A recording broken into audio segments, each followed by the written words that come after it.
Warangal parliament BRS TRS జెండా ఎగిరేయబోతున్నది. దానికి 3-4 కారణాలు ఉన్నాయి.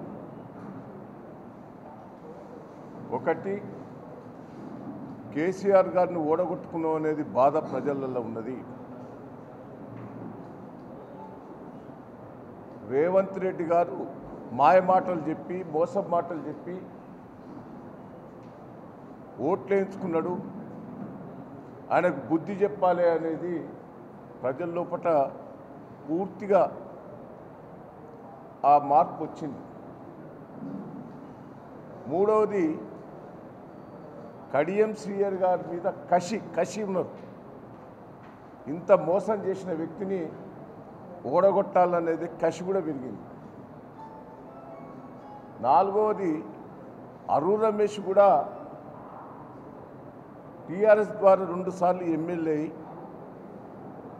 కేసీఆర్ గారికి మోసం చేసిండు అనేది కసి కూడా ఉన్నది. డాక్టర్ సుధీర్ కుమార్ గారు ఒక ఉద్యమకారుడు, జైల్లోకి పోయాడు. 21 ఏళ్ళ నుంచి ఉద్యమంలో పనిచేశాడు. అసలైన సిసలైన మాదిగ కుటుంబంలో పుట్టిన వ్యక్తి. ప్రజలు పూర్తిగా మద్దతు తెలుపుతున్నారు. ఒక నీతి నియమాలకు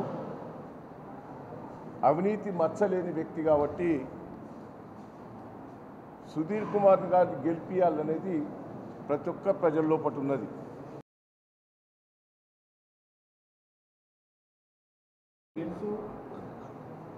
మీకు తెలుసు,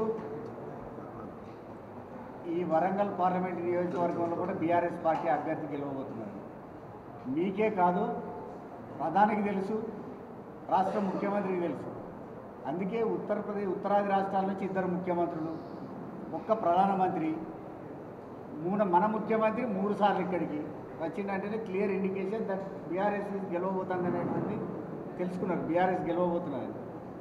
కాబట్టి ఇక్కడ ఉండేటువంటి కార్యకర్తలు కానీ, ఇక్కడ ఉండేటువంటి శ్రేణులు కానీ కసితోటి పనిచేస్తూ ఉన్నాయి. రక్తం మరుగుతూ ఉన్నది వారికి జరిగిన ద్రోహం పట్ల. అదేవిధంగా ఈ రాష్ట్రానికి జరుగుతున్నటువంటి యొక్క అసంబద్ధమైనటువంటి మాటలు, వెకిలి మాటలు, వాళ్ళ నాయకుని పట్ల, మా నాయకుని పట్ల వెకిలి మాటలు మాట్లాడుతున్నటువంటి ముఖ్యమంత్రికి తగిన రీతిలో బుద్ధి చెప్పాలనేటువంటి ఆలోచనకు వచ్చింది.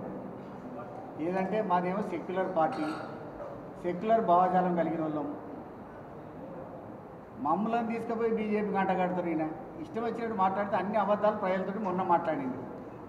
మొన్న అసెంబ్లీ ఎన్నికలలో అన్ని వాగ్దానాలు చేసి అసంబద్ధమైనటువంటి అన్నీ చెప్పి అధికారంలో కొద్ది ఓట్ల తేడాతో అధికారంలోకి వచ్చినావు. ఇక మళ్ళా అబద్ధాలు శురువు చేసిండు. బీజేపీ బీఆర్ఎస్ ఒక్కటే అని, అక్కడ రాహుల్ గాంధీని వీళ్ళదే కొట్లాట అని చెప్తాడు ఆయన. అసలు కొట్లాట ఎవరిది? నీది మాది. అసలు నువ్వేమైనా కొట్లాడినావా? బీజేపీతో ఏమైనా కొట్లాడుతున్నావా? అది చెప్పు ముందుగా. రాహుల్ గాంధీ విషయం పక్క పెట్టు. ఇక్కడ ఉండేటువంటి రేవంత్ రెడ్డి గారు బీజేపీతో ఏమైనా కొట్లాడినరా? ఇక్కడికి రాష్ట్రానికి వచ్చినటువంటి యొక్క మోడీ గారు చెప్తారు ఏంటంటే ప్రాంతీయ పార్టీలు కాదు జాతీయ పార్టీలు ఉండాలని. జాతీయ పార్టీలు ఉంటే ఈజీగా తీసుకుంటాం చేతులకు అనేటువంటి ఉద్దేశమే కదా. ఛత్తీస్గఢ్లో కాంగ్రెస్ ఉంటుంది, మాయమై బీజేపీ వస్తుంది. తర్వాత పోతే రాజస్థాన్లో కాంగ్రెస్ ఉంటుంది, బీజేపీ వస్తుంది. మధ్యప్రదేశ్లో బీజేపీ ఉంటుంది, కాంగ్రెస్ ఉంటుంది, బీజేపీ తీసుకుంటుంది. ఇట్లా అనేక రాష్ట్రాలలో తీసుకున్నప్పుడు ప్రాంతీయ పార్టీలే కరెక్ట్గా సెక్యులర్ పార్టీలు ఉన్నాయి. సెక్యులర్ పార్టీలు అయినటువంటి యొక్క బీఆర్ఎస్ పార్టీనే సరైన పార్టీ అని అటు ప్రధానికి తెలుసు, ఇటు ముఖ్యమంత్రికి తెలుసు.